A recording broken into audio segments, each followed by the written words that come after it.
Hey guys, welcome to episode 56 of the video podcast, Me and My Dog and Some Yarn. Today is July 20th, 2015. It's a Monday and I have had a busy day, but I wanted to come on and tell you guys about my weekend. And I know I've been missing in action for a few weeks from the podcast, but I will be back next week and I will show you lots of projects, and I even have a finished object. But today I wanted to tell you about the Houston Fiber Festival, which I attended over the weekend. The Houston Fiber Festival is a festival which is put on by the knitters of the group Knit at Night, and it's an organization here in Houston that I've actually been wanting to join for probably 5 years at least, and I just haven't. So I actually joined the guild while I was at the Fiber Festival, and these knitters put on a wonderful, wonderful Fiber Festival. I was extremely impressed. It's the first one here in Houston, and they did a fantastic job, and there were so many vendors, and I just cannot imagine how many people were actually there. I know if you don't live in Houston, you don't understand, but down here, evidently we do have a lot of knitters, but we don't have very many knitting local yarn shops at all. In fact, one of the yarn shops that I don't go to often just because it's far away, and I order most of my stuff online or go to festivals to get my yarn and things like that, but one of them, called Knitting in the Loop, just went out of business, and I did not know that until a few weeks ago when Mom and I stopped by there to pick up some needles and noticed it was just completely gone. So Houston does not have, a lot of knitting yarn stores, and so the fact that there's this guild here in Houston that has, so many members, and then they can put on a festival like this and just knitters come out of the woodwork. I could not believe how many knitters are here, and that we have no yarn stores to speak of, really. There's a brand new one out in the Woodlands, which I haven't checked out. A wonderful yarn store in Leak City. And there's one in Katy. That one is small, but that's it. I can only think of 3. And if you're from the Houston area and you would like to suggest another one I don't know about, then let me know, please. But anyways, let's get on with it. I want to show you what I got because I want to take pictures of the yarn and go ahead and put it in my cabinet. And then next week when I come back to podcast, we can just talk about works in progress, and I can show you a knitting book, and I've got a finished object which I would like to block before you see it. So yeah, let's get on with it. So the Fiber Festival was in Cypress, Texas, which is where I am at. So I did not have to travel far. I went and picked up my mom, and we went through Dunkin' Donuts and got a nice coffee. And then we headed to the festival with our Lesters. And we took some pictures with Lester, and then he rode around in our bag while we shopped. So, the first shop I went to was, let's see here. It was Little Monkey Stitch and Spin. And I purchased a bag. And I purchased this bag because I loved the fabric. The fabric is just so cute. Yes, I make bags, but you can never have enough bags, right? So I picked up this one, and it is so cute. It has gnomes on the outside, and in the inside, let me show you real quick,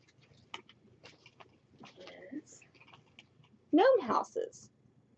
It's completely reversible, which I think is really neat, and I love it. I think it's cute.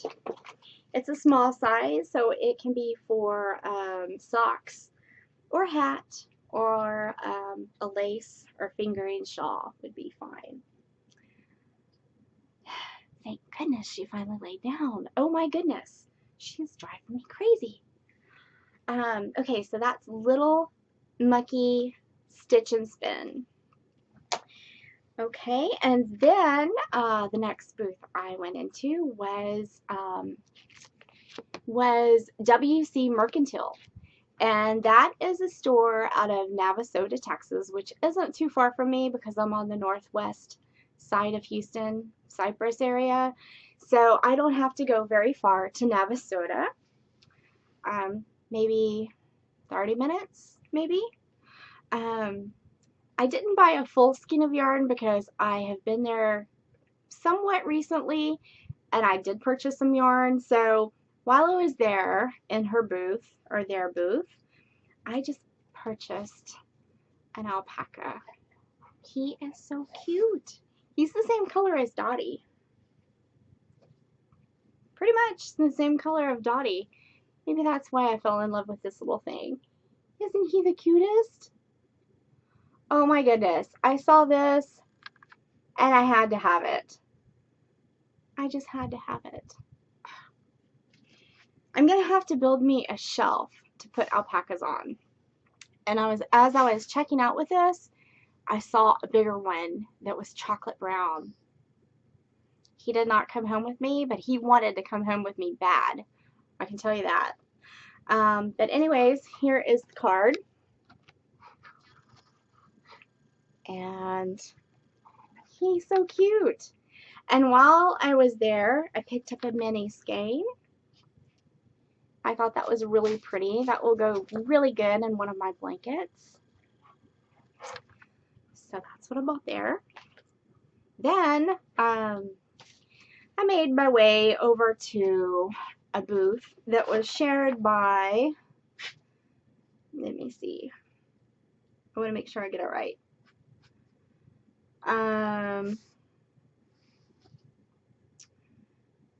Brazen Stitchery. And I can't remember who they shared the booth with.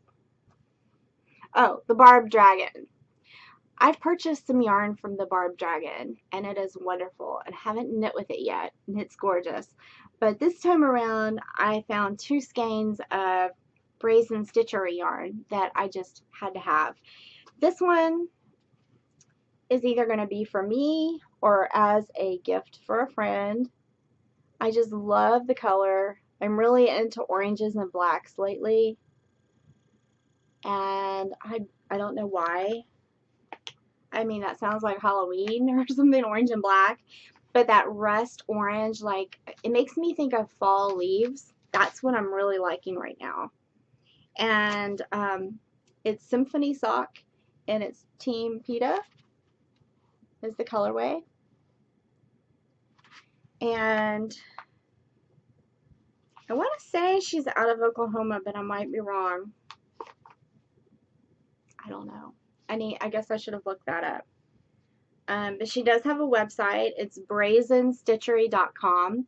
And the other skein that I bought is for my sister. So, Kit, if you're watching, which I don't think you watch, but if you do, turn away. Okay, look at that. Oh, the color. Oh, it's not showing up the color. It's actually pink and purple. Pink and grape purple. And the grape purple is turning out blue on my camera. But it is actually, oh, that's disappointing. It's grape purple and cotton candy pink. And I'm really sorry that my camera is making it blue. Well, trust me, it's gorgeous. After that, oh, while I was in there, I picked up 2 of her mini skeins for my blanket because I am running out of mini skeins.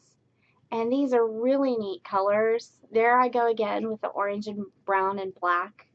And then a blue that I thought was really pretty. She had half skeins too, and I almost bought a half skein for some of those socks that are low cut. I can't remember the name of them. They're really popular right now.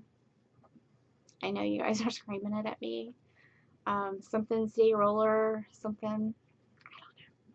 I don't know. anyways, I almost did, and I thought I would go back, and then I totally forgot. So that kind of stinks, but anyways. So that was Brazen Stitchery and the Barbed Dragon.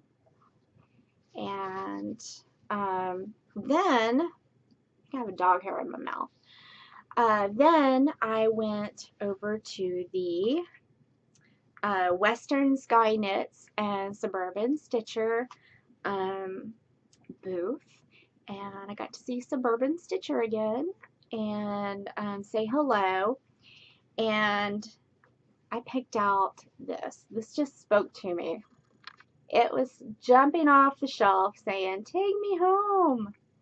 It is gorgeous. It's white, and it's got the pink and the purple and the teal and the black. Oh my goodness. I just had to have it. And I haven't knit with Western Sky Knits before.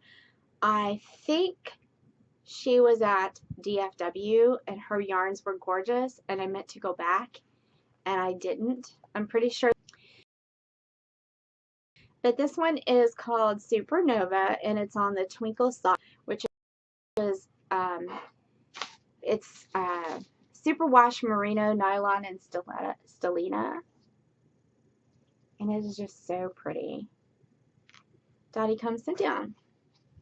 And then Mom and I both saw this skein, and we both thought it was so pretty.